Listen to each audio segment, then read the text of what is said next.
არასამთავრობო ორგანიზაცია ახალგაზრდა ადვოკატები ბაჩო ახალაიას საქმეზე ნაადრევი შეფასებების გაკეთებისგან საზოგადოებას თავის შეკავებას ურჩევენ.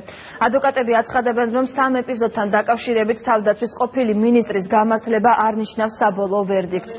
ადვოკატები აქვე აღნიშნავენ, რომ ბრალდების მხარემ სასამართლოზე არასაკმარისი მტკიცებულებები წარმოადგინა.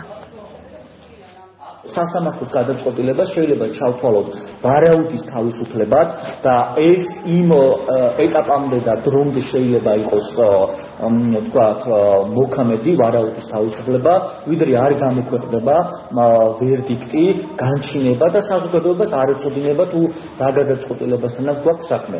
სწორედ ვარაუდის თავისუფლებაში ჩვენ შეგვიძლია ვიგულისხმოთ არსებული მდგომარეობით წინასწარი ინფორმაციით, რომ საქმეზე გამომართლებელი გადაწყვეტილება შესაძლებელია იყოს პროკურატურის, ანუ გამოძიების არაეფექტური მუშაობის შედეგი ან მართლმსაჯულების უკიდურესი მიკერძოების გამოვლინება.